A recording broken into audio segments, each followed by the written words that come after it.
The big story from Tuesday's general election, Donald Trump has won a second presidential term. He is only the second president elected for 2 non-consecutive terms. Grover Cleveland was the first. This morning, this result brings up a lot of questions on how Trump's return to office will impact Colorado specifically.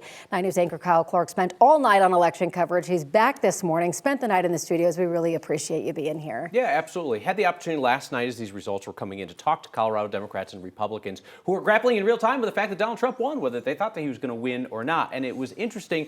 What we heard initially from the Democrats on our panel was a mix of fear and defiance.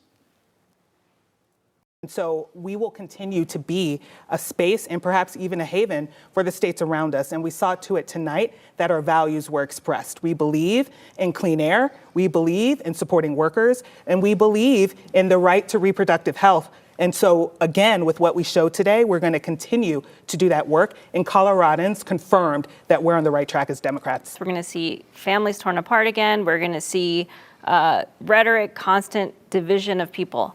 We have to get up and get to our lives tomorrow, though. We have to get through it.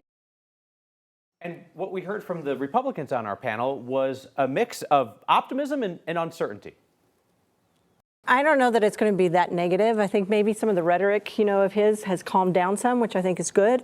And I think, in Colorado, we've learned how to work together in very good civility between Democrats and Republicans in the Senate. I think that's going to be happening, maybe even hopefully more so in the House. And I think that's a good thing. If President Trump goes after immigration in a thoughtful way where we know who came here and who's here, because we use in a lot of immigration in agriculture, labor, and that sort of thing, and we need that. So to be successful, that needs to happen. That's State Senator Byron Pelton, who's from Northeast Colorado in Sterling, and he was saying, he's a Trump fan, his district, big Trump backers. At the same time, he's like, those tariffs, we got to know how those tariffs are going to impact Colorado agriculture, Right. And you can't strip away our workforce if you deport every person who's not in this country illegally. So he was wrestling in real time with, this is the guy who I wanted to win, but every one of his policies might not be great for my folks. And that's such an interesting conversation right now because, Trump has talked about mass deportations. He's talked a lot about Aurora when those conversations come up. But how that actually will happen in Colorado is kind of still up in the air. Yeah, because he's talking about doing something that's never been done in American history before. And he would need, one, a lot of funding to do it. Congress would be in charge of that. And he would need a lot of manpower to do it. He said it would be done with local police, then the National Guard, then the military.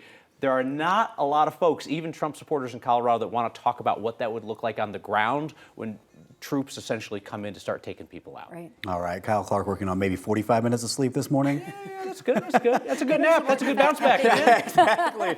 Working on our kind of schedule this morning. We'll get you some more coffee. Kyle, thank you very much. We appreciate it. Let's